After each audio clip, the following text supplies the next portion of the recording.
Hey, family.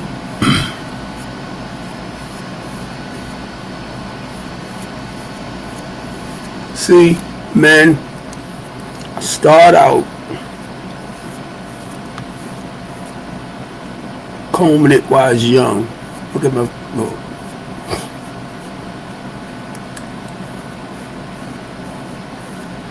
Hey, family. Today is how to brush your face. Comb your face day. Let me stop.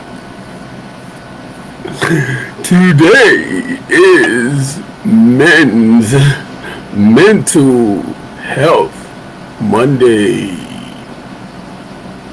Today is Men's Mental Health Monday.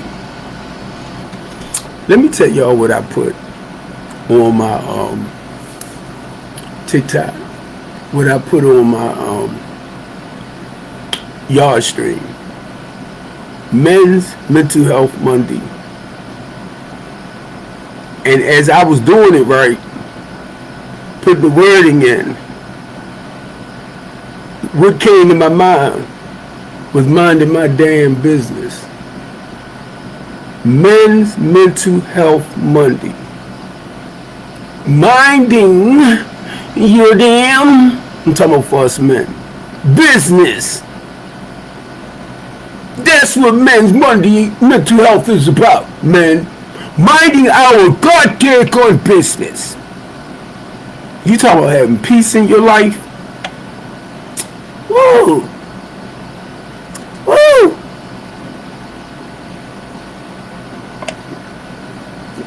And while I was doing it, minding my damn business came to mind.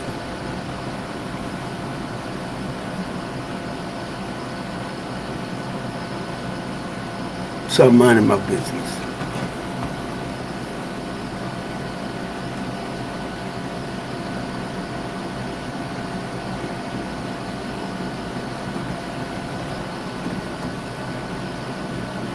And leaving yours alone. But y'all know Big Unc. Y'all know me. Y'all know me.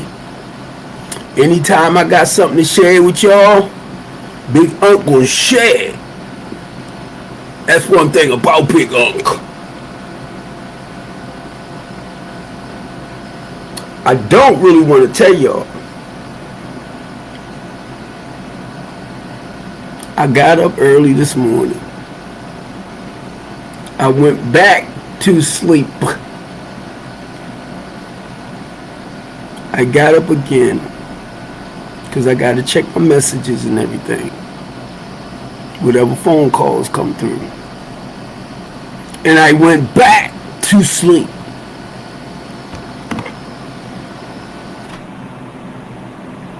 I got up again. It was 6 o'clock. It was 6 o'clock, right? I'm like, let me go ahead and start the video. Start the live, right? Then it hit me. I said, no, I'm going to go get my stuff together and start the live at 6:30. Because what dawned on me, family, rather I start the live at 6 o'clock, right? 6:30, 7, 8, 9, 10. The goal is to produce the live show. Understand what I'm saying? Even though my goal is to do it from 6 to 7 every time. 6 to 7. 6 to 7. 67. 6 to 7 every time. Right? Schedule it. Sometimes things happen where you might be off schedule from time to time. But for the majority of the time, I want to be on time. Start and end. But like I said, the conversation can go pretty well. And I might take it a little bit longer. But either way, or however I do it, it's educational purposes only. So whenever I send my streams back over to like my Stream TV, and I made the schedule for the day over there for B Moore's Teen Talk Show and the Couch Talk Show itself. So it's 2 channels on my website that's actually rolling like your regular TV channel. So you might look at an episode for about an hour. Some of them I went, remember, on here for like 2 hours. I sent them over because you never know who might be somewhere where they stuck in the house. Could be somebody with disabilities, right? And they can't get out and about to mingle or socialize. That's part of why I do what I do, family, as far as these lives. Because you got people that's physically capable of moving about. Then you got some that's disabled. Then you got some that's older now, and they don't care to go out and socialize as much. So when they hear an ordinary person like myself talk and talking about certain things, it could remind them of certain shows that actually be on TV, like The Criminal Mindset.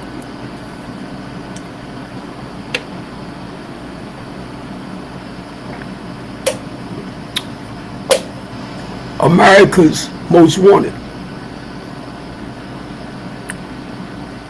Like the Donahue Show. I don't know why I keep saying Donahue. Like the Oprah Winfrey, where we talk about things. That's why every time I do something, it's always about keeping life real. Come on, family. If you're the type of individual, I'm talking about your life, and you like to lie, manipulate, be a con artist, be a rotten, no good human being, that's you. That's doing those things to yourself. You doing yourself an injustice by not being true to you. These are things I had to learn. I had to learn to thy own self be true. And it's not being smart, gentlemen. I had to learn this. It's like the heck with you, with you, with you, with you, with you. The heck with you, with you, with you, with you. It became all about me. Now, I hope y'all understand where I'm coming from, because some of y'all act like you don't understand plain, simple, layman terms.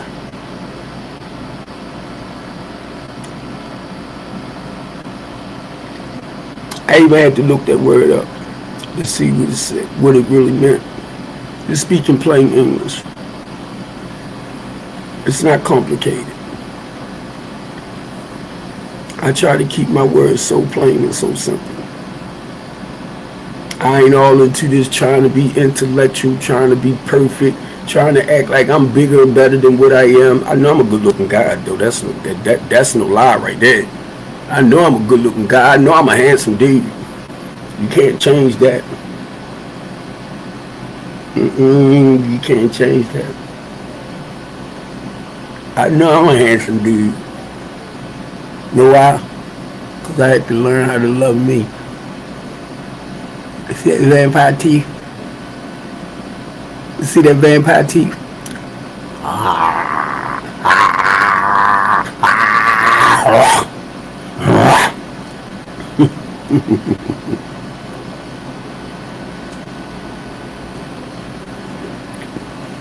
Let me say this to our brothers, right?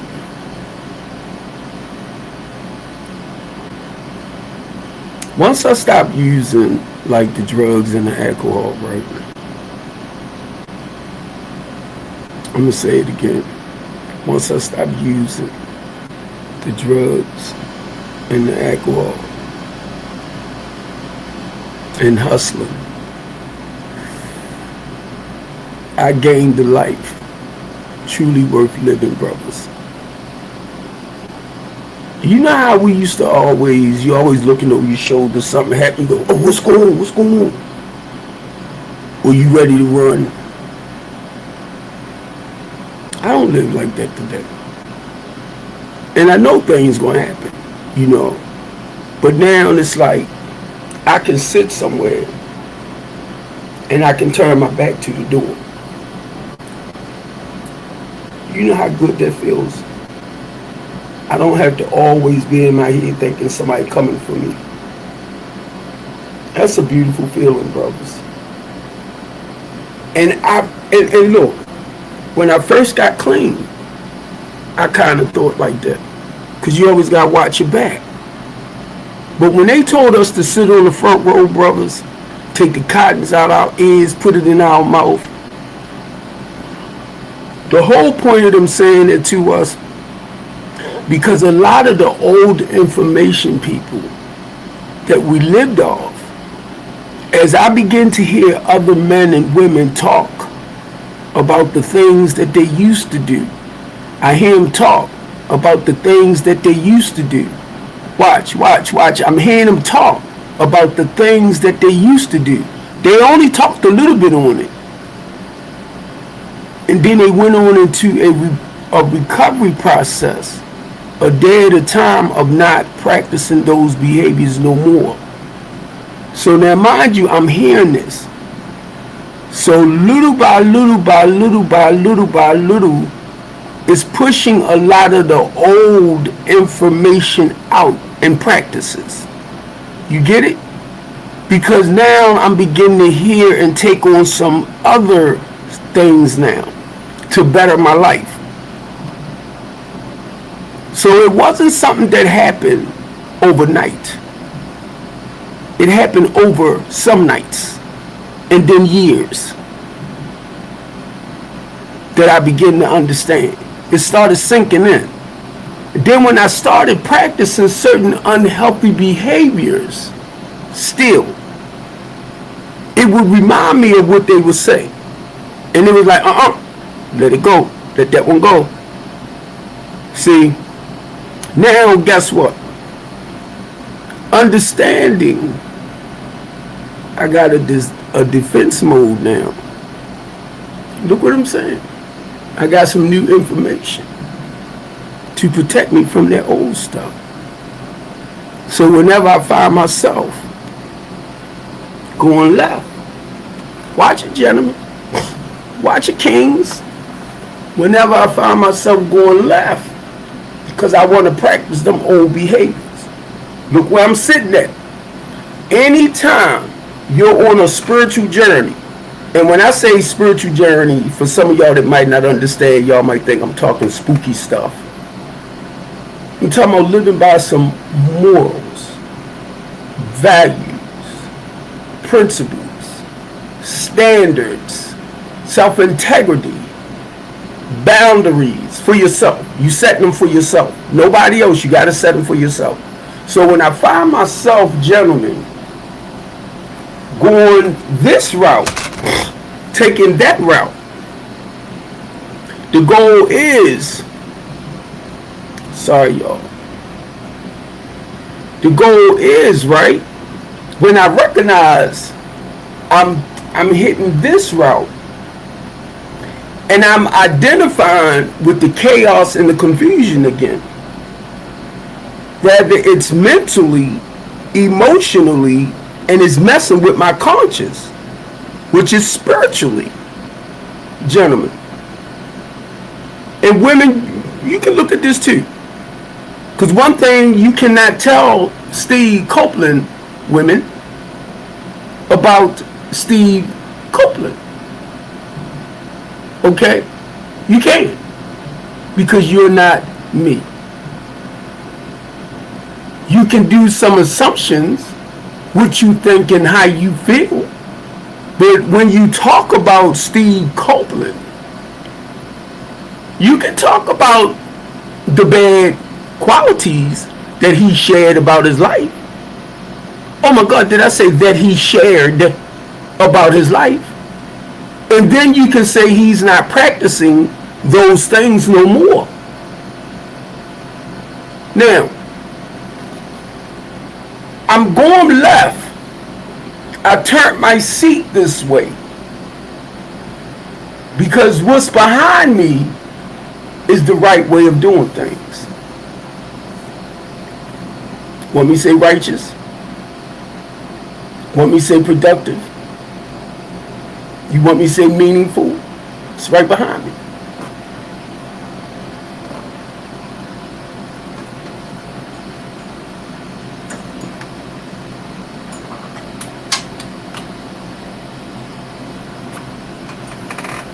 Sometimes I can go left.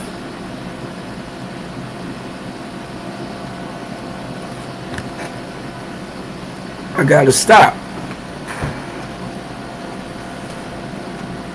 I gotta stop. I can go left. I gotta stop. Boom.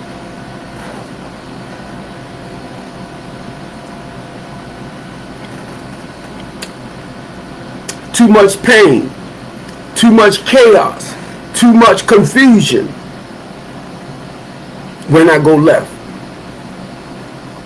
So I see it. I'm straight.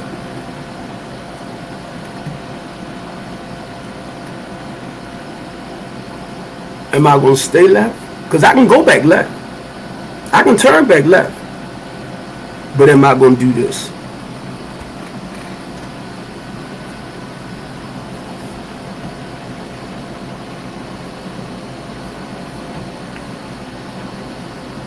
Turn right.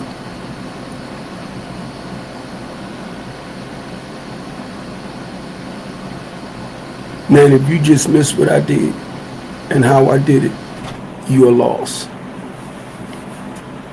That's why every time I sit more towards the right. That's why every time I talk more towards the right. I know what it's like to go left. I have experienced it. I don't have to get my other phone and go do research. I don't have to get my other phone and go do statistics. I don't have to get my other phone and see what's happening in DC, Delaware, Jersey, New York, Chicago. They are big major cities like Baltimore, right? I'm talking about like Chicago, Detroit. They have hood cities too, right? Why am I going to worry about what's going on in Detroit, New York, Chicago, when Baltimore City dealing with the same issues? I'm home. I was a major part of that issue. I hustled for a living. I used for a living. And I started understanding that a monkey, okay, can't sell bananas without eating them.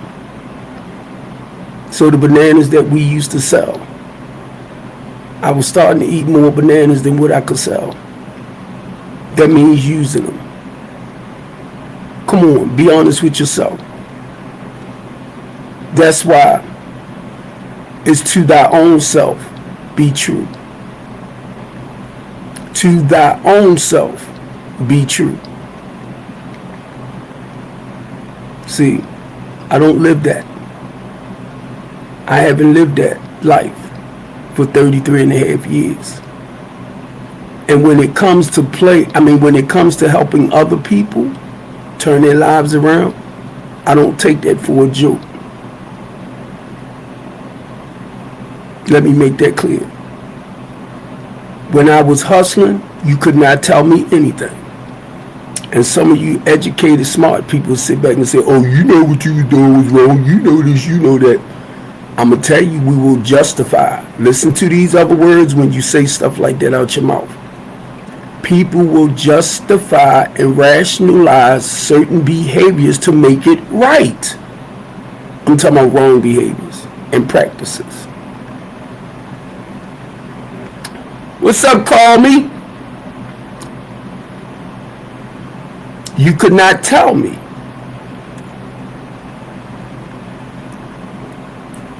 Listen to what I'm saying, people.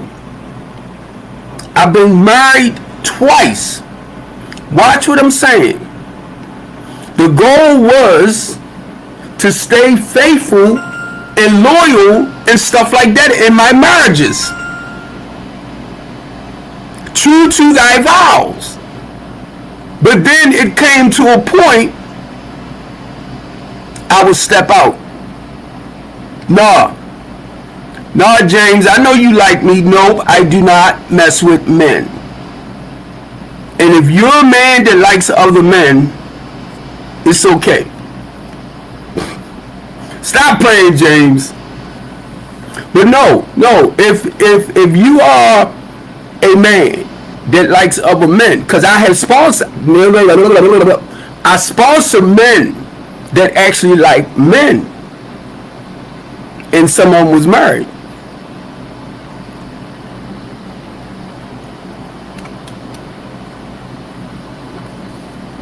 We don't judge you. Let me tell you something about NA. We love the individual for who they are. Right? Whether you're Purple Rain, whatever you is. We love the individual. Whoever they mess with and sleep with, that's their business. That's not ours. But see, what y'all tend to do, it's you. You got to look at yourself, right? If you don't find another same person, see, I got to watch certain things, James, for TikTok, right? If you are a man and you find another man in that way attractive, that's you. You might have a desire more for that male, right, than you do for that woman. And I'm not going to lie to y'all. James, watch this. Why be with somebody and be miserable? Bam! You got men and women in relationships. And it's hard for them to work a male and female relationship. So, and they love each other, don't get it wrong, but it's the work that it takes. So why be with somebody that you don't desire in that sense? You get me? You don't desire them in that sense, but you're going to try to make it right because it look right. But you don't really find them appealing to you. But it's just what society looks at.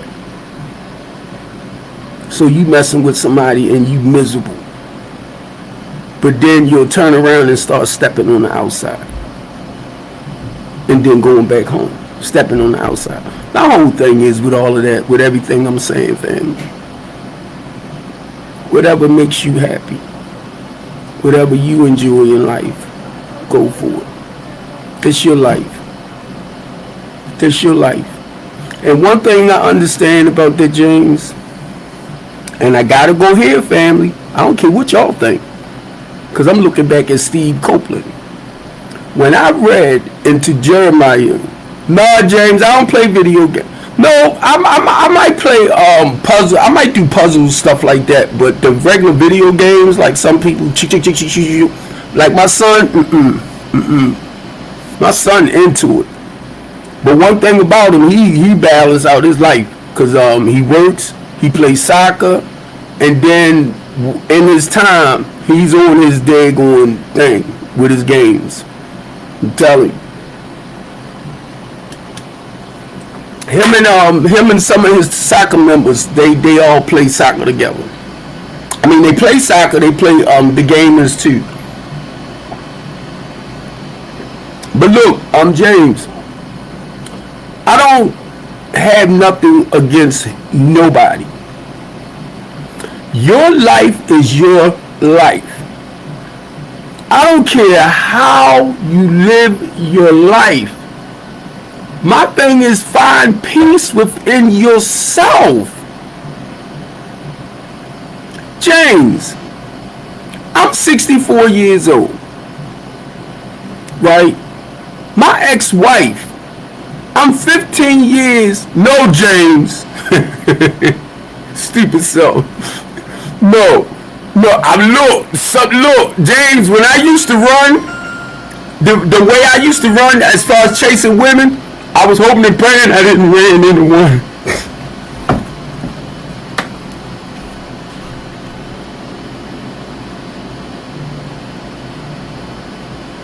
Stop, James, I'm gonna hurt you. I'll be right back, James.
I had to go get my dinner.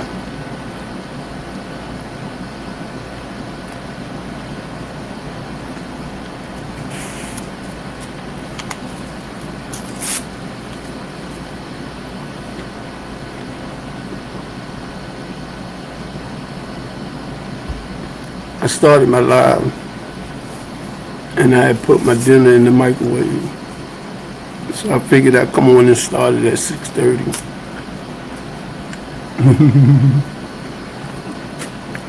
You don't want what I got.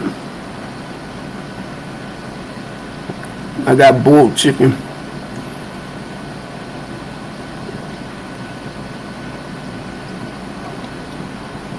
James.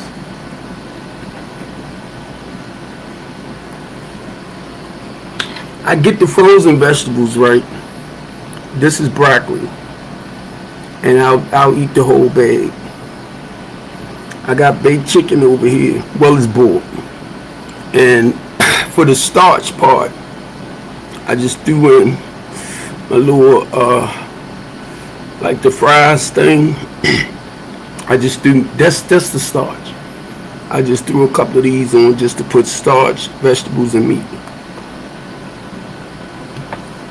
Now, James, for a 64-year-old who used to wear over 300 pounds, who calling my phone?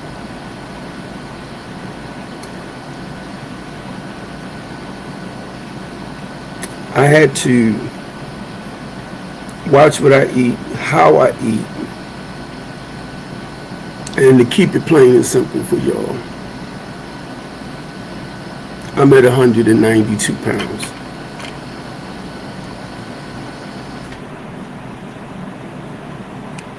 Well, then, James, James, I'm at 192 pounds. I'm under 200. I can't even tell you when the last time I was under 200 pounds.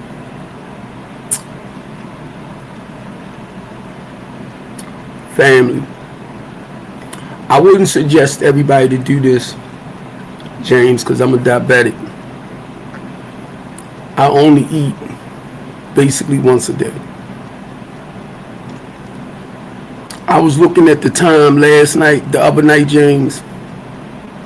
I think I ate around about, excuse me, family, 6 o'clock, right?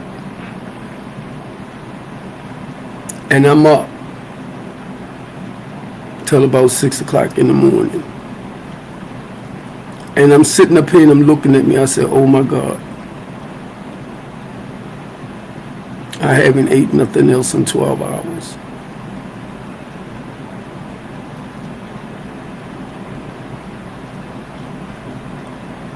And that was that time. Because once again, family, check this out. I normally eat around about 4 or 5 every day. Normally, around about between 3 and 4, I'm going to eat. Then I'm going to walk. Stop playing, James. Talking about you eat every 5 minutes. James, I'm not. Stop. You throwing me off. Talking about I take a poo like a horse. Stop. Hey, James, where you at again? Because he's speaking to me from YouTube, family. Where you at, James, again? Because there's somebody else over in, I think they said they in Canada, somewhere like that. And they come up here, S&M.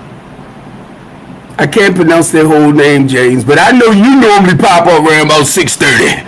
I haven't been seeing you lately, James. But you come up and you like to make jokes about stuff. Stop lying. You ain't in no goddamn on Africa.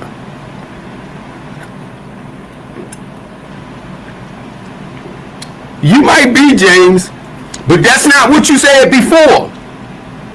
Come on, James. You know, man, you've been kicking it for the last, couple of months?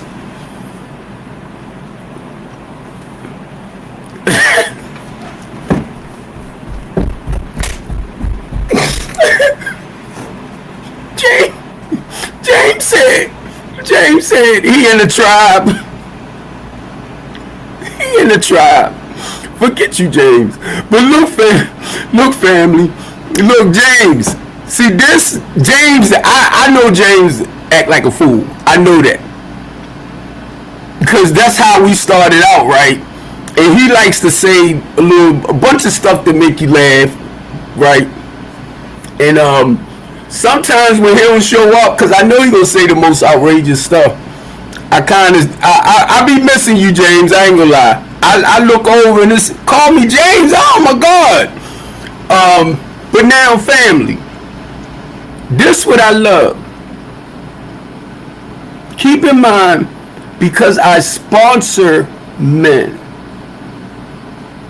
And be honest, I didn't know until somebody brought it to my attention that being a sponsor of men and women, they said, you know what you are? No, I'm just a guy that like to help people, put their lives in order since I learned how to, practice those principles. They said, you are a life coach.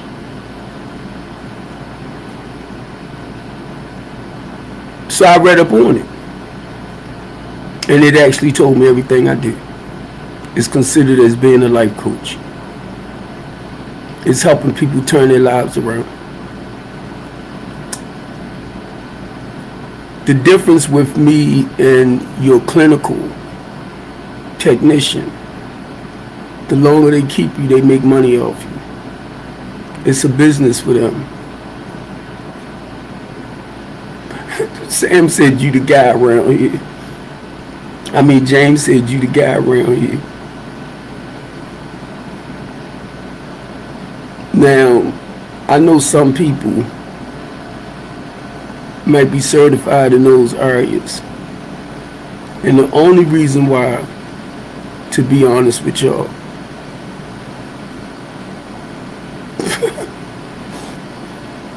you can call me if you break up with your best friend, but you better call me and we better talk about life in general.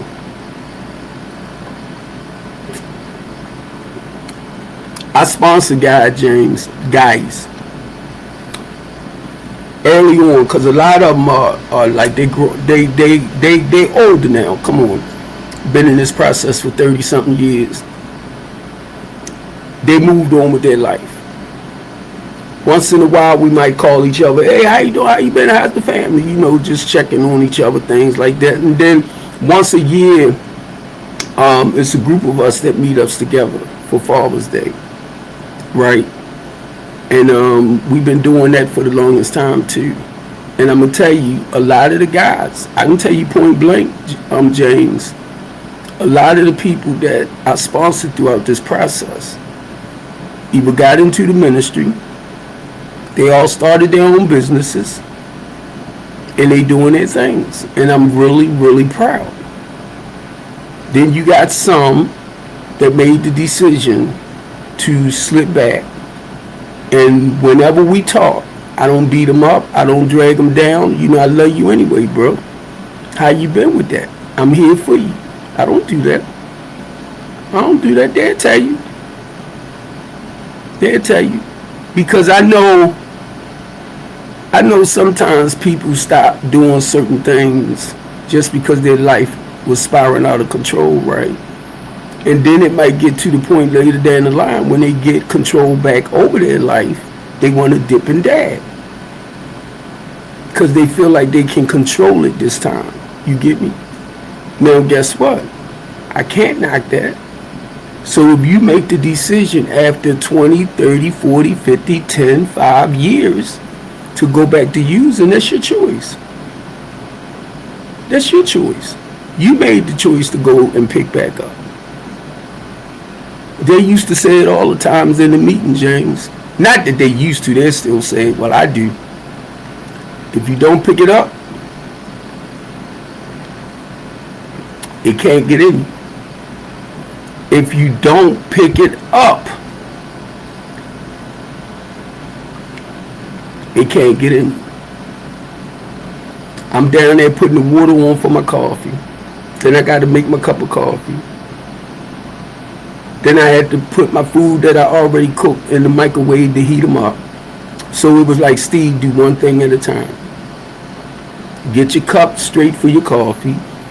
Cater to your chicken. I had to put my vegetables on because they was frozen. And then I put the chicken and the waffle fries together and put them in there for 3.5 minutes in the microwave. By that time, I came up here to start this.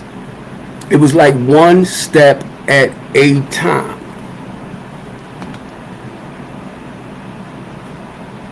One step at a time. Because sometimes what we're trying to do is everything at one time. And it was like, no, stop. One thing at a time. Get this done and out the way. Get that done and out the way. Get this done and out the way. And the reason why I'm saying that, family, not just talking to the men, that stops your mind from being all over the place. James, I'm gonna hurt you. My real name is Stephen Copeland. That's what James said his real name is. Now, James, I'm thinking about the show. Get ready to do the show, right? And I'm looking at us as men. I'm looking at us as men. I am my brother's keeper.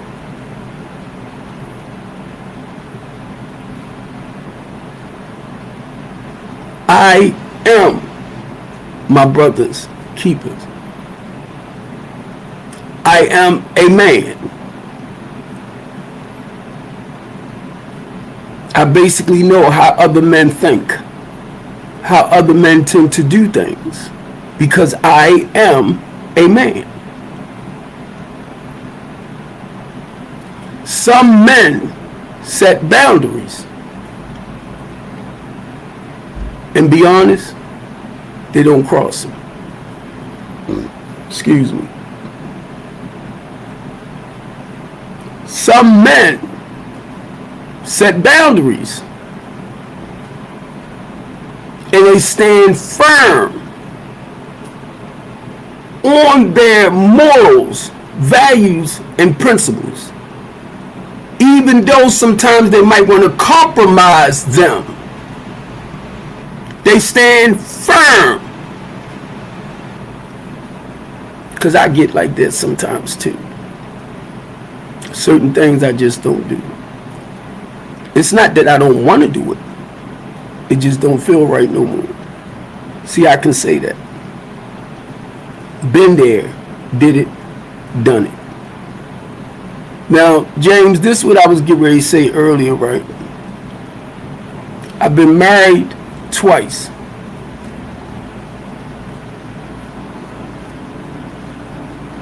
After some years of being married, I tend to step outside the marriage. I'll be faithful and loyal and committed. Because that's the whole goal. James, I'm going to hurt your butt. That's the whole goal, right? It's not her. I can blame it on her when I step out. Or guess what, ladies? You can blame it on him. But who stepped out? Who is the one that cheated? Take responsibilities for your stuff. That's why a lot of grown-ups don't like to take responsibilities for their childish behaviors. I'm going to say it again. That's why a lot of grown-ups don't like taking responsibilities for their childish behaviors. Right? Come on, listen to somebody that experienced some stuff out of life. I didn't have to go. And I like saying this because I notice a lot of people on TikTok, they have a tendency of speaking research, statistics, when it comes to conversations. And I listen to y'all and I'm like, what the freak? Because you're trying to match this up to life's conversations, life challenges, and life struggles. And then not only that, anytime you reading other information, where do they get their information from? Big mouth people like me, who tends to talk about certain struggles and challenges in life and how they was able to overcome it. And you want to sit back, talk with somebody, right?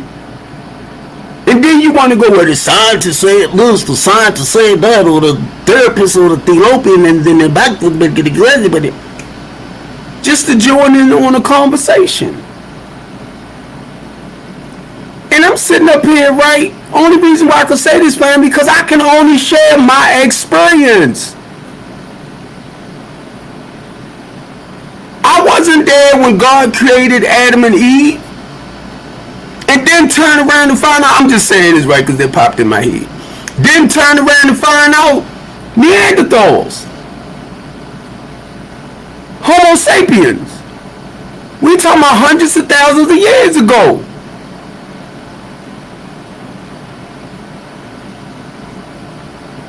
So was Adam and Eve the...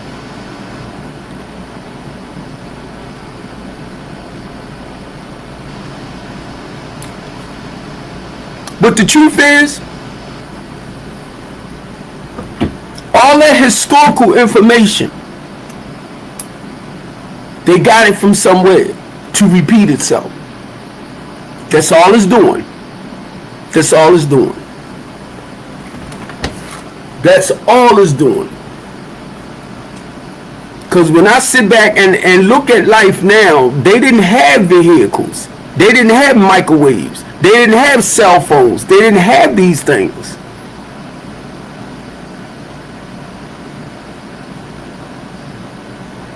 So I was able to write stuff down.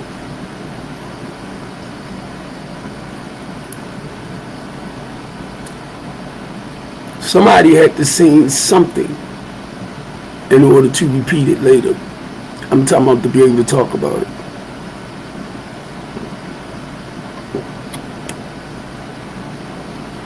I hope I didn't just lose y'all. Because know what I realized, family? One story I can't screw up. I was born in 1962. About 2:45 in the morning a.m. I wore 8 pounds. Only reason why I could share that with y'all, I had to go and get my birth certificate again. I had to go and get my birth certificate again. I got to get my social security card again. I got to get my government ID again. I keep telling y'all 3 years ago, when they locked me up, they put some stuff together and they raided my niece's house, saying that I supposed to stole a Gucci watch and some other bull crap from a client.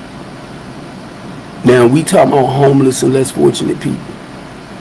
9 times out of 10, when you have people that's homeless and less fortunate, or they don't have finances, they normally pawn whatever they got to maintain officer friendly. Now, I'm not trying to be smart to our detectives and our investigators. A lot of the stuff that y'all do is so fucking simple. Common sense to it. If you want to understand the criminal mindset, you should sit down and talk with Steve Copeland. Not from books, not from movies. If you want to understand the criminal mindset, because nothing we do as a criminal is normally not planned out first. The whole goal is to go and commit the crime and get away with it. And it's not to get caught. Those times has changed. But still, watch our young men. They coming out there with army rifles. Their face a mask up.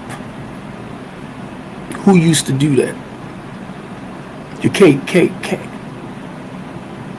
So they implementing the stuff that they used to see. The same way, and I was thinking about this early today,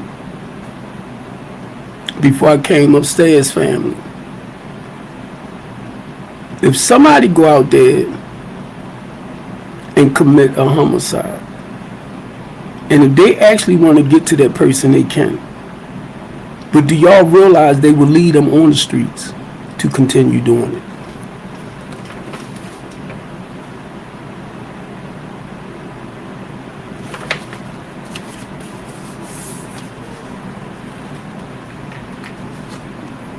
Keep falling for the hype. Keep falling for it.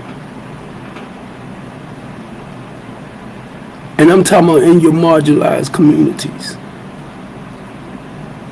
Let somebody that's in the politics, lawyer, prosecutor, judge, somebody of stature, loved one get unalive or killed out there, they resolve it quick. But when it come to us, they play with it. I'm looking what they're doing with the Nolan Wells case.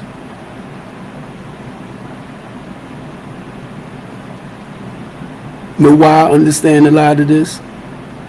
Being a community activist, being a community organizer, being a community journalist, being a homeless advocate,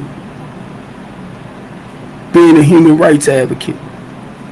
That goes to show y'all, not that he's involved, he understands how the system operates.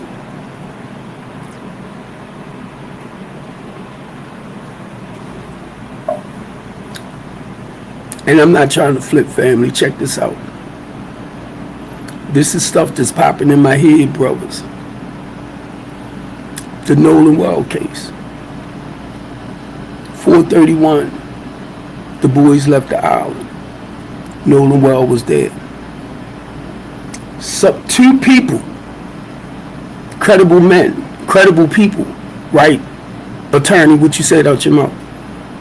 Two credible people seen him on the island around 6 o'clock.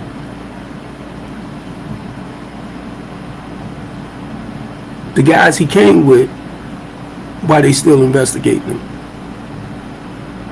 And then you go after the two attorney that said they witnessed him being there. You investigate them. Then I was reading up somewhere where it says he was in an altercation. So that meant some people seen him fighting, right? Nobody came forth to say anything about it. I don't know what freaking kind of detectives y'all are. I don't get it. I do not get it. And Brandon Tatum, I do not get it. I don't get it. If the boys that he went with left at 4:30, okay.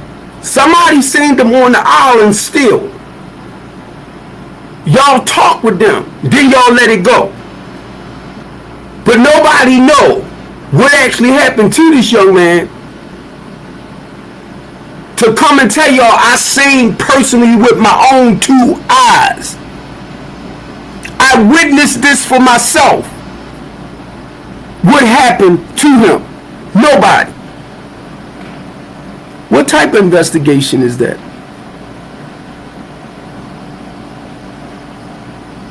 And y'all supposed to be professionals. Because you know what? Let it been in Baltimore City. I'm going to go into the area where he's supposed to have lost his life. That's all you got to do is stand around, people talk. Bam! A lot of them just don't want to talk to y'all. And y'all think y'all so damn good.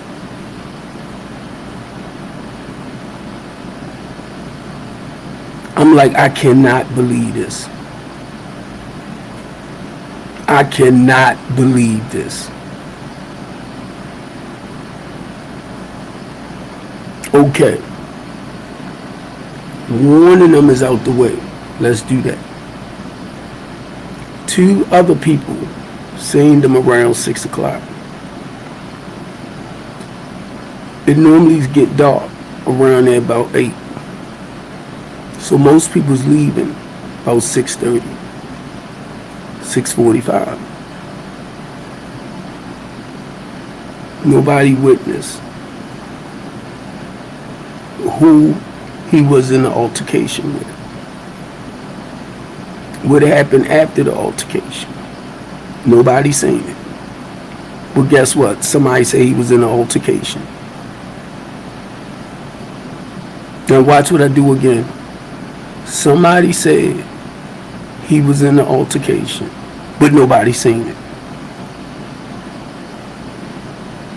In order for you to say things, you have to have witnessed it with your own two eyes.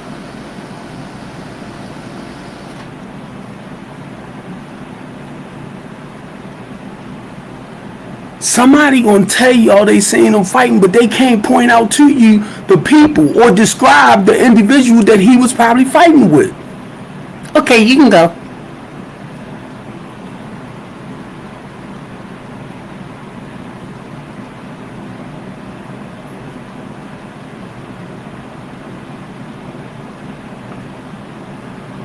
I'm not an investigator. I'm not a detective. I'm an individual that used to live a certain way of life, that don't live that life no more, and then realize it's not that hard to put the pieces together. So let's excuse the 3 guys he was with. Not only that, check it out. 2 of Nolan's best friends, Black, was at the island too.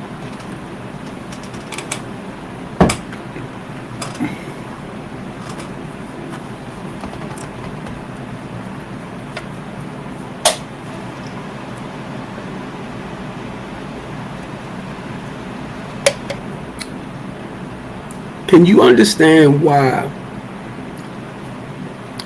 officers, detectives, investigators, a lot of people don't trust y'all? Can you understand that? Can you understand why it's so hard for the work that y'all do for the public to actually trust y'all?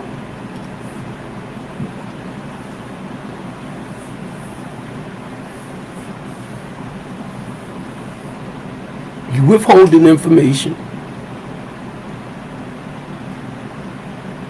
Y'all know who did what and why. Just don't want to throw it out there yet, because we already know. And I know this.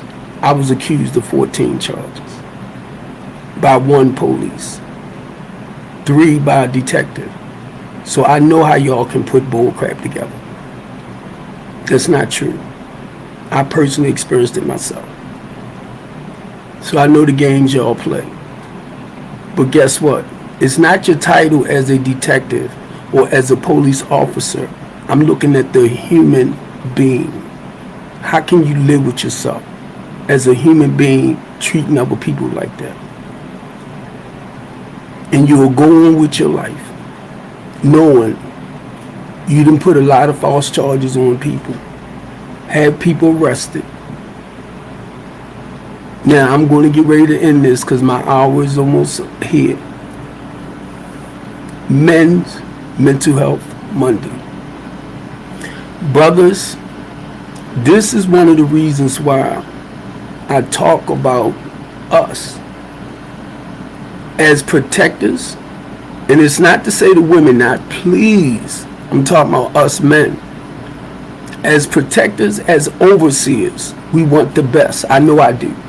When it comes to my son, when it comes to my daughters, when it comes to my grandson, when it comes to my granddaughters, I want the best for my family. So I have to be the best example for them. I don't give a freak who you is. I don't care how much money you got in your pocket. Because you can have all the money in the world and still be a piece of trash with your attitude, your behavior, your character. Not your money. That's materialistic. It's you as a human being.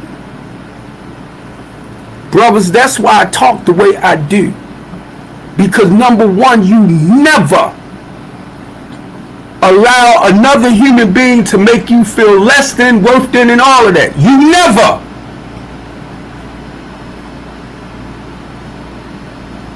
And for some of y'all that likes to sit back, and because a man stand firm on his pride, his ego, what is he supposed to do? Be a chump?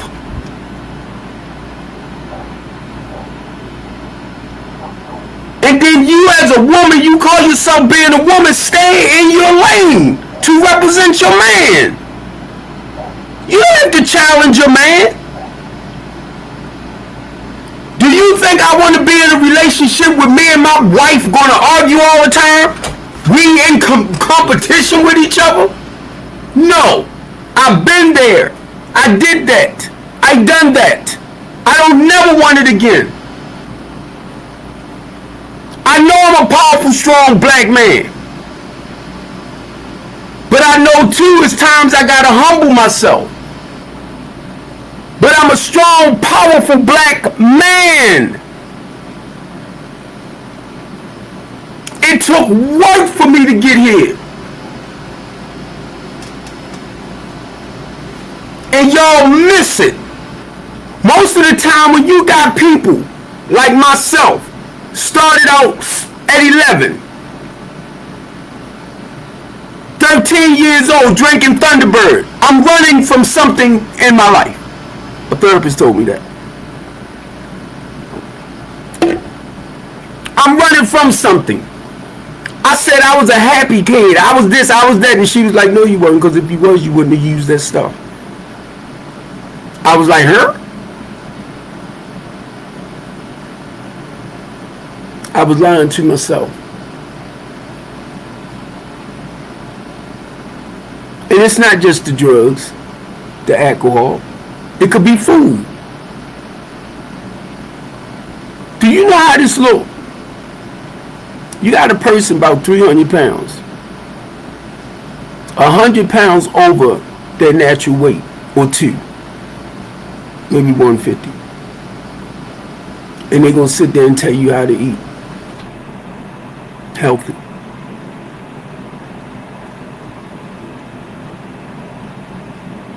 But they're very overweighted. Something ain't right with their picture.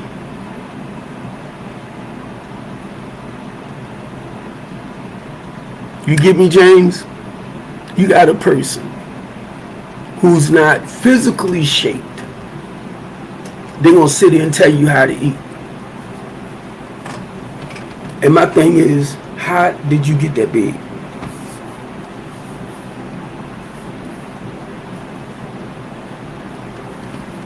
Did I not say I used to weigh over 300 pounds? My waist used to be a size 46. My top was 51. When I would buy suits, I would always have to get the pants trimmed up because my waist was a lot smaller. I know I'm bigger up top. My waist now is around about a 34.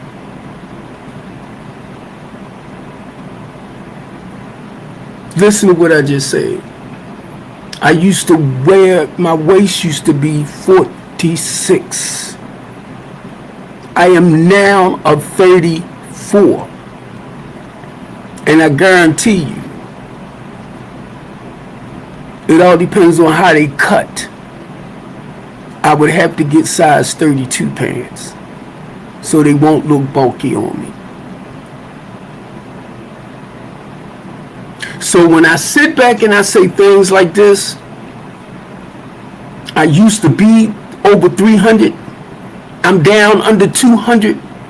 It was some work that I had to do to get there. I love fried chicken. I don't fry chicken like I used to. I love ham. I love pig feet. I love pork chops. This is the stuff we grew up on. I don't cook that stuff today. Even when I eat rice, and most of my rice is brown rice. We got white rice too because we get food out. So we got all that. I'm talking about me and my business partner, Marlo Hargrove. So we got all that stuff to get back to the community.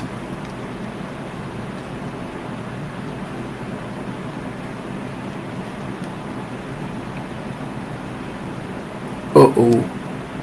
It's too far out. Come on in there. Because we get food out.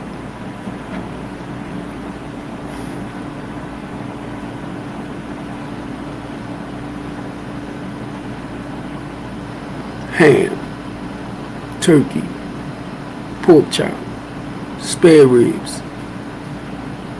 Because guess what? Everybody can't afford healthy food. So they have to eat what's available. If I choose not to eat all day long, For a couple of days, I can. Listen to what I said. That's a choice I make. And sometimes I will mess with stuff to be messing with it. I'm looking at my boiled chicken. The reason why I'm saying this, family, my name is Steve Copeland, Senior. What I'm sharing with y'all is my personal life experience. I don't need no doctor to tell me. What I mean when I say that, I'm talking about like a scientist or something like that, right? That's all I do is tell the doctors. I talk to whoever, let them know whatever that's going on with me. They relate to your symptoms. They treat your symptoms. I started learning that a long time ago. And sometimes they will give you stuff towards treating your symptoms that's not healthy for you. Then they might have to give you something different. And it might not work for you. Then they have to give you something else different.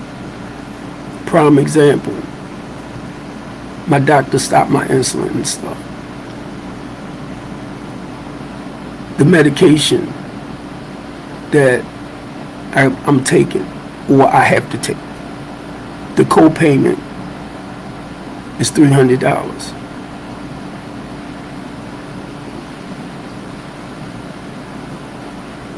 Why it went from 25 or 20 to 300. So I couldn't afford that medication.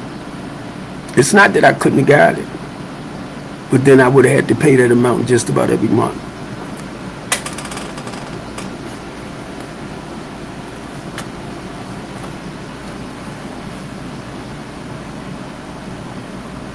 It's not just me. I'm looking at other people that's going through the same things. I could have paid for it. But that's why they have Medicaid. I put into Medicaid since I was 14.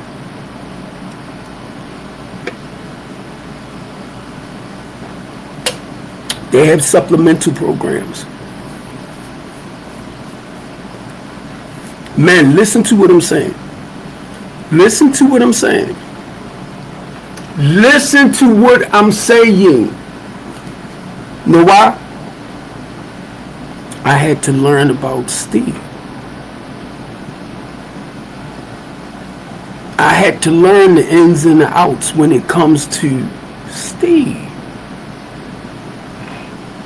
What to do, what not to do, what I can afford, what I cannot afford. Plans has changed. So now I have to adjust myself to these plans to continue taking care of Steve. The same way I guide people that comes to my housing program. I guide them to the PRP. That's the one that mainly help you put your life back together. Take you shopping. As far as teaching you how to make marketing. We put you in programs to help you budget your money. Everything. Reason why I could say that, gentlemen? Barbara Jean taught me very well about all of this. So I know what it takes to live a well, productive, rounded life. Where I really be honest with you, I don't have to rely on a woman for finances, to cook for me, to clean for me. Gentlemen, because I know how to do all those things for myself. You add value when you come into my life. The queen. I know as a man, I know the value I bring into your life.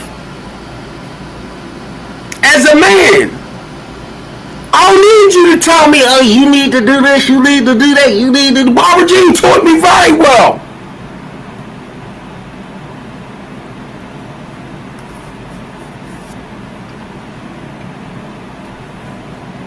Men take care of their responsibilities. And guess what? Not being smart, this flies right over a lot of women's heads. It flies right over your head. If you are an independent woman and you are doing all the necessary things, mainly if you're taking care of your family, you are a very, very independent, responsible woman. You making sure your household is ran right. Morals, values, spiritual principles. Then you go and you will mess with a man that don't share those same values and wonder why.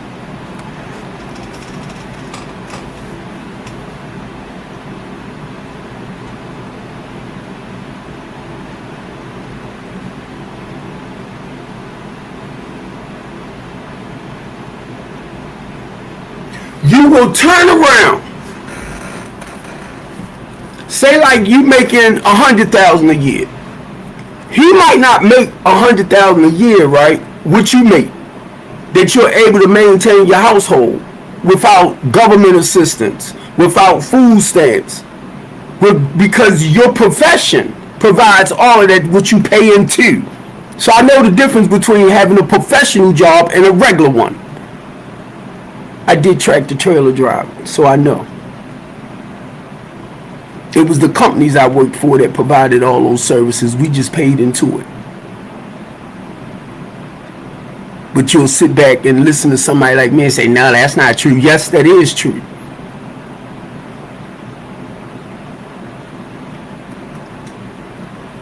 You're going to go out here and you're going to get your triple A's, double A's, and all these letters behind your name.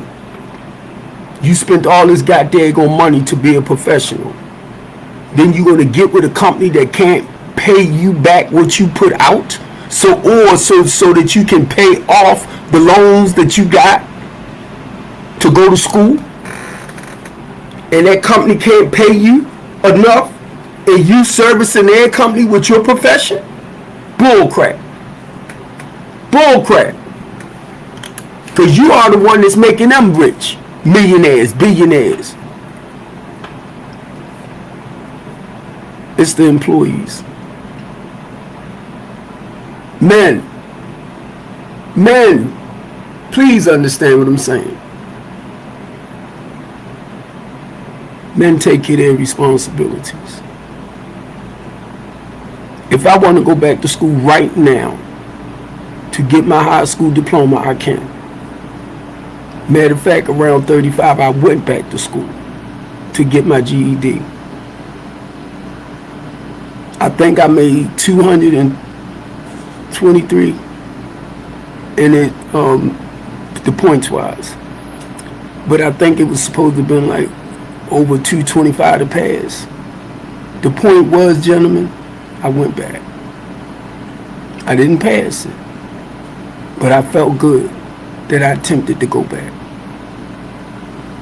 By this time, mind y'all, I'm getting into trucking on a permanent basis. So I started making real good money. I already know when you get into tractor trailer driving, you can make real good money. Well over 100,000 a year. Already know. And if I'm making 80, 60, 70, right, I'm by myself now. So if I'm making 40, 60, 70,000 dollars a year and I'm by myself, my children are grown. I got grandkids. That's a lot of money for me. Right? If I'm working somewhere like that. I started my own LLC. It's not profitable to the way I want it yet. But it's not to say we can't get there. You remember when I say we? Because it takes employees to help you grow your vision. I'm doing everything by myself, gentlemen. running 14 pages. Once I end this right here, I will go into the back office. Into the production side of it and start making my clips and sending them back out. StreamYard does a lot of the breakdown for me, so it saves me a lot from StreamYard. But when I go into Kick, I will make about 2 or 3 small clips and put it on there, because I know a lot of people's not going to watch the whole video. But the thing is, when I make small clips and you're interested in what the small clips are basically trying to say, you're going to go watch the video if you didn't get the whole picture. That's the whole point.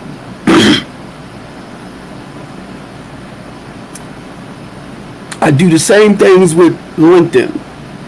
Yeah, SM, I got you. I do the same things with LinkedIn, right? They watching my videos now. They are professionals. I'm streaming to Twitch right now. My video lives are streaming to Twitch. I will go over there and I will make at least about 2 or 3 short videos to put out, because people will watch your 60-second or 30-second, 40-second video and they might not get the full information of what they're looking for, so they'll turn around and watch the video.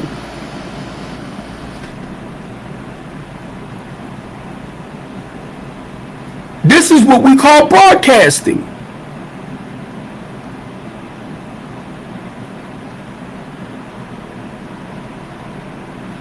Once I turn around and I let AI generate my videos from me streaming now, they might do 10, they might do 15. I only put out 6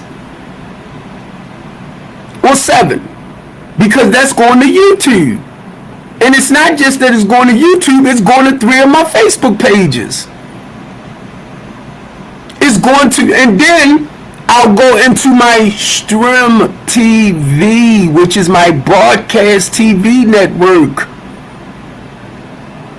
And I have to run them. I'm doing all this myself. Only because I'm trying to educate the community. I'm trying to encourage, empower, and motivate those that feel like they can't be successful in their own lives. Yes, you can. You the one got to put in the work. So don't get mad at me when I do things like this, family, to help us that feel like we can't make it in life or do anything in life, and then want to turn around and say, the white man, the white man, the white man, the white man, the white man, the white man. Listen to how this sounds. And yes, we know the system is set up for a lot of us, not just black people. And I understand this, TikTok, being a human rights advocate. It's not just black people that they trying to keep down and out. And it's not all white people that don't want to see you be successful. It's your own, in your face.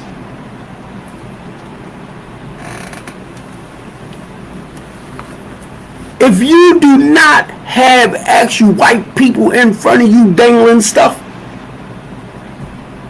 and you looking at your own people that's really keeping you back, who do you think keeping you back?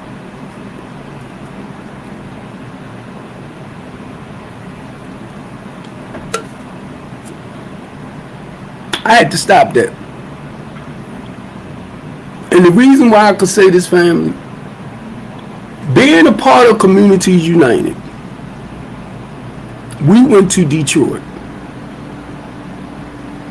Communities united in us. It was a lot of us, busloads. We went to Detroit, and if I'm not mistaken, every time I say it, I be thinking of immigrants, right?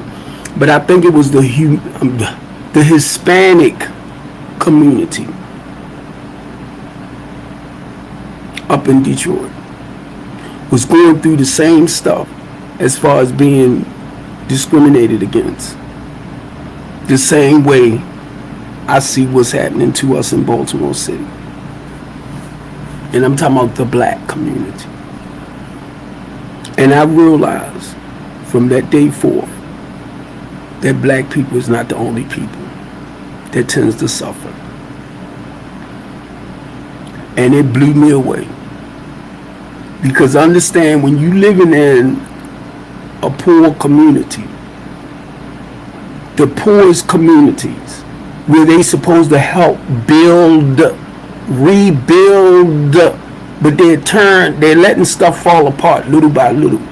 It's normally your marginalized communities. I'm not saying that, say like if you live in a more conservative area, that things are not starting to happen there. I'm not saying that.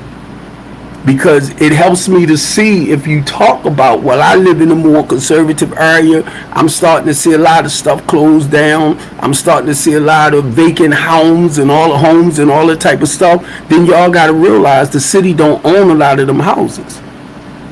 Look at your real estate investors who have these properties that they can't afford to maintain and take care of no more because people turn them up. So they leave them vacant. It's not the city with some. It's normally your real estate investors. They might not profit as much, but they get money off them vacant houses sitting because it's a write-off. Man, listen to the way I'm talking. This is not a professional field for me. I didn't go to college to understand some of the things I'm saying out my mouth. It's just the reality of life. And not only that, when you're getting involved in community stuff, I tell y'all all the time, you don't want to listen. When you in a community that's falling apart, it's going to take the community to come together to gain control back over their community. You got the police department. You got non-profits that's in that community. And the goal is to build up the community with your non-profit. It's to help the helpless. But we still have the unaliving rate is still high as heck in certain areas. But you got these non-profits in there that's doing a great job. And 9 times out of 10, some of the people that's in these non-profits, it's their children too. There was some other people who helped me understand that. You got your sons and your daughters out there hustling and everything, then they turn around and get, pew-pew unalive for the stuff they doing. You already know what your children out there doing. And you already know there's a good chance they can lose their life.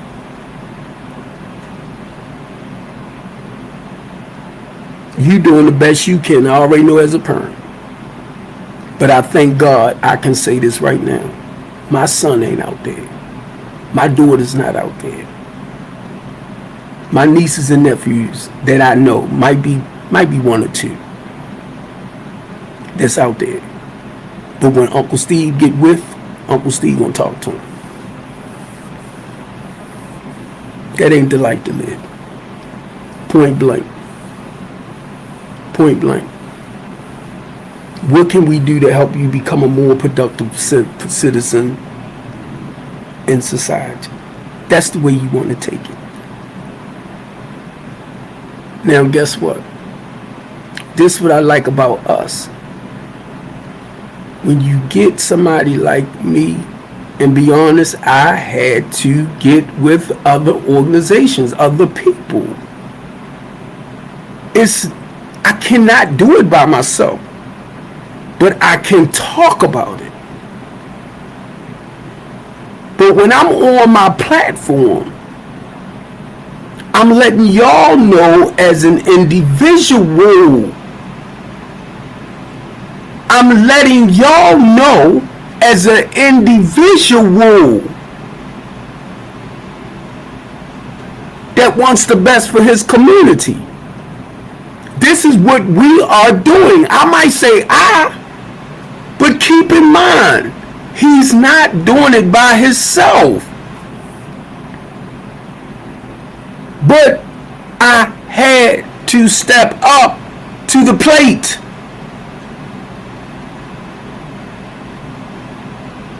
So who else can I talk about? Then I try to help y'all understand the courage, the confidence that it took to stand up and fight for our civil rights, equal rights, and constitutional rights. I'm no different than a Martin Luther King. I'm no different than a Malcolm X. This is the way I get my voice out. Y'all can't connect the 2, 3, 4, 5. You can't connect it.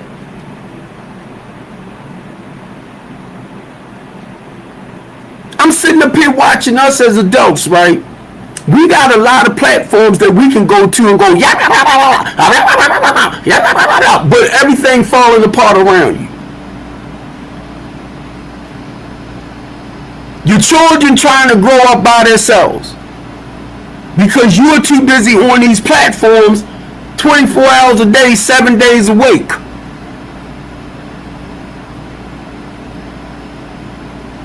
Once I get off of here, that's it. Sometimes I might go on somebody else's platform just to wind down from my own because I need help too.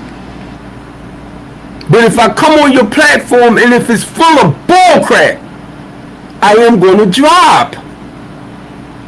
I'm not trying to be smart. I come to somebody else's stuff because I need to be fed spiritually myself. And if I come over to your platform, that's because I enjoy your topic and stuff. I need to hear some stuff to help me build back up. I'm putting out. So I need to be rebuilt. And a lot of y'all don't get it.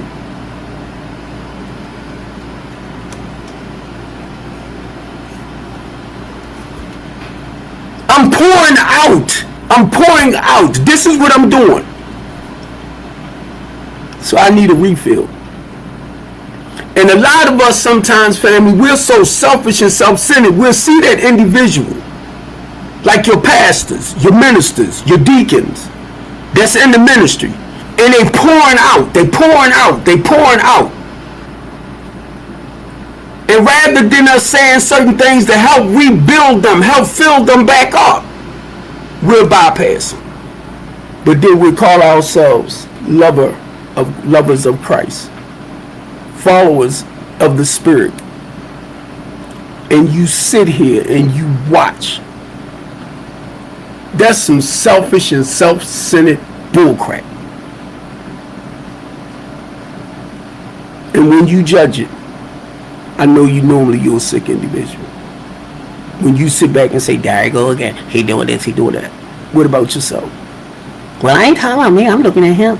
I'm telling him. What about yourself? Well, I won't look at me, I'm telling him. See, I like being sarcastic. Because that's the way we do sometimes. When I find myself doing little stupid stuff like that, as judging other people for what they're doing, mainly when I know you're doing something healthy and productive, but I'm going to turn around and get mad at you. I'll be like, that's called jealousy. I'll be like, don't do it. Don't do it. Because sometimes we'll think like that. But once something like that try to come in, I'm like, oh no, no, no. Because you might be in an area, like right now, a lot of people I see, they doing a lot of the stuff that I used to do in the community, everywhere, speaking out, protests, rallies, marches. Now I'm sitting back watching other people, right? People that's been doing it, but they still doing it. And I'm watching them. And I'm watching them. And I'm like, I remember me. I remember when I was once like that. I was out there doing this. I was out there doing that. Can my body take it now? But now, keep in mind, we, ours, us. Come on, I'm trying to get y'all together. We, ours, us, right? Baltimore Peace Movement, right? Lisa Moloch, right? Cherie Rogers, right? Strong, mental. Don't hurt me, Cherie. Strong and mentor. Somewhere along that line, Cherie, don't hurt me. I'm trying to think of the names. But look, they still standing firm and, doing what they do. My tail had to back up. It was by choice. Because of what happened with me 3 years ago. I had to back up. But 7 days a week, I come on my live. This is my way of getting my voice out. Fox 45 Steve, Fox 45 News.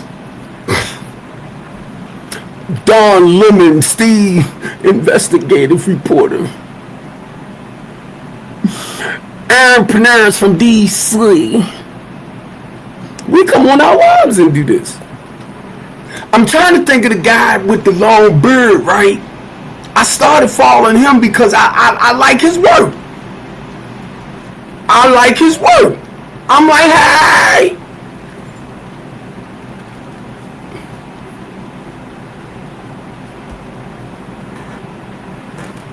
Don Morton, Be More News. I love you, bro, and you know it. I keep telling myself, because we sent each other a message for us to come and talk with each other. And I know you busy as all I'll do is, bro. I watch everything you be doing. Giving out awards and all of this stuff.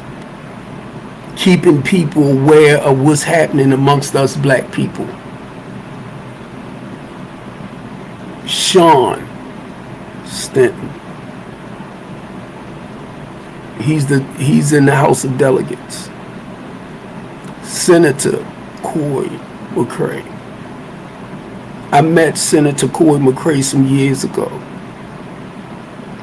with Antonio Hayes.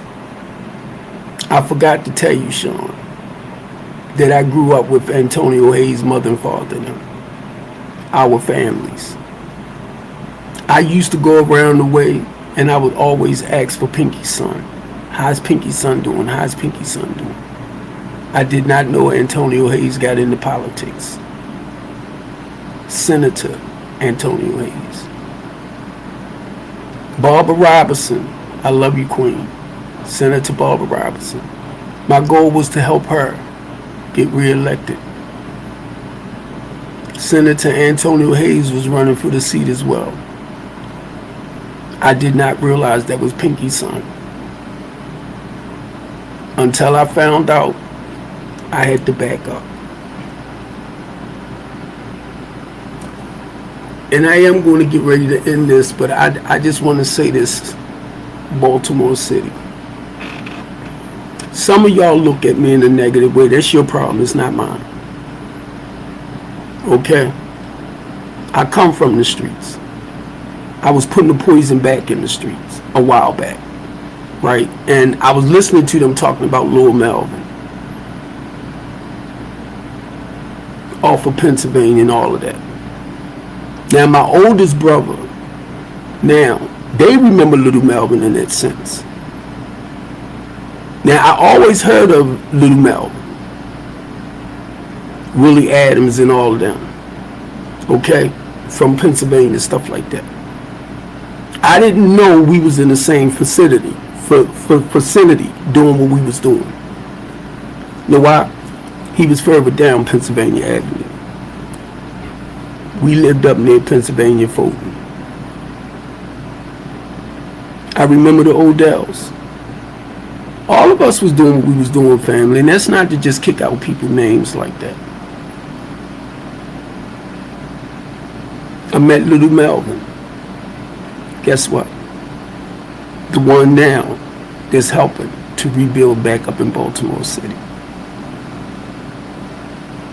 I met Dennis Wise. I might have said Dennis Wise. Did I say the wrong Dennis Wise? Because when I said that, the radio guy came to mind. But I'm talking about the one that was in prison for a while. I remember hearing about all these guys when I was younger, coming up doing what I was doing. But do y'all know how that felt to be sitting in the same room with brothers now who got their life together and want to help build back up in the community? See, understand why Steve Copeland do what he do and say what he say. Because I used to be a part of the problem. And a lot of y'all don't like it. And a lot of y'all, let me say this too, who maybe live that lifestyle, but you're too ashamed and embarrassed to talk about how you overcame it. And then you'll turn around and you'll point the finger at people like us who lived a certain way in life. And I say I became an ordained deacon in 2009. It was a calling on my life. It wasn't something I said, I'm going to go preach or I'm going to go teach. Understand the difference. And I became obedient to the calling.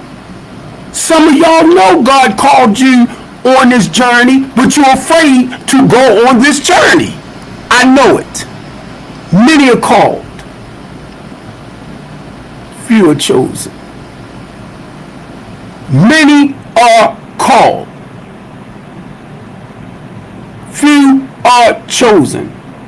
I'm going to say it again because this is the way I begin to look at it. Many are called. Few tends to obey that calling. Because you know what God called you to do. And you'll turn around and run the other way. That's what a lot of us had done. Until we became obedient to the calling. And now that's when you find that peace in your life. Because I'm not running no more. I'm actually living according to the will.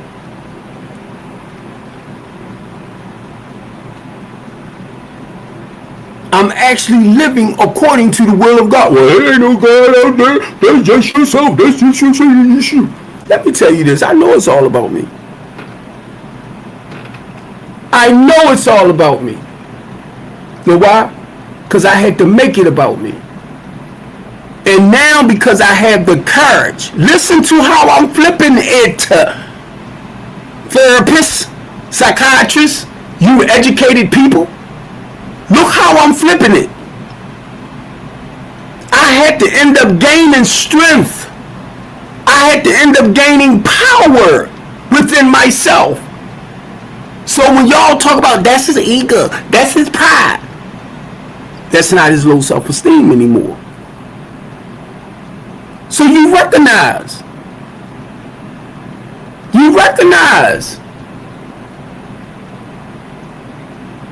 But you want to put it in a nasty way.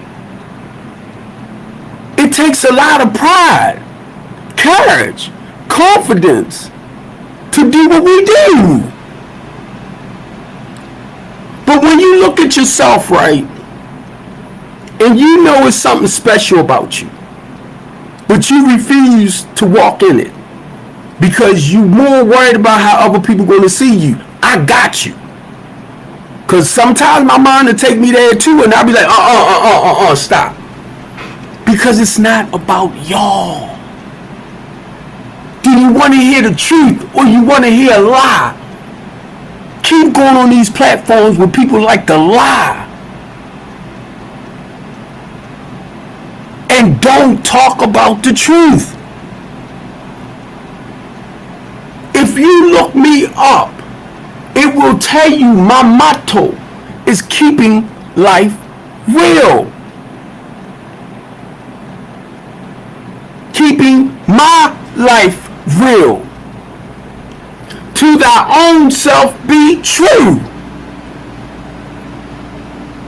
Because I started realizing, family, I can lie to everybody else because you don't really know me.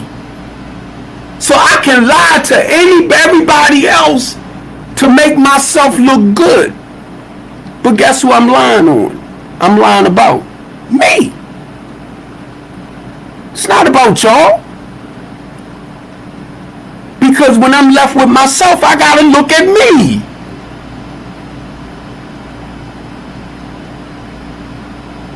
It's called reverse psychology. You flip it. And you flip it back to yourself.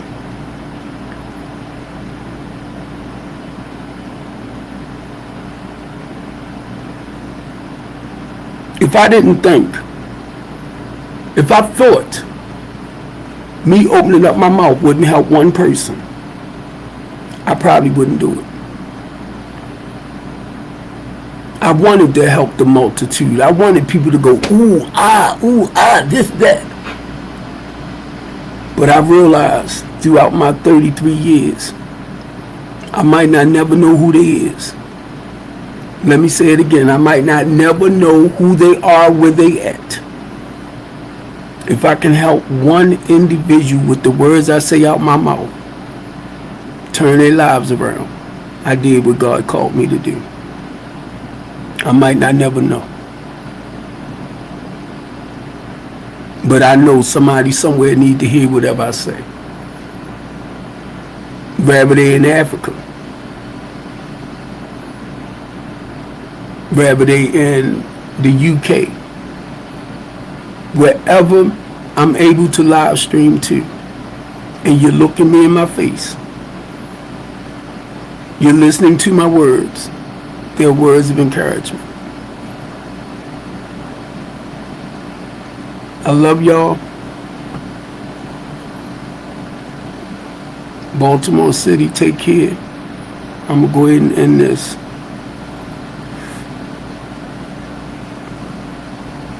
An hour and 45 minutes.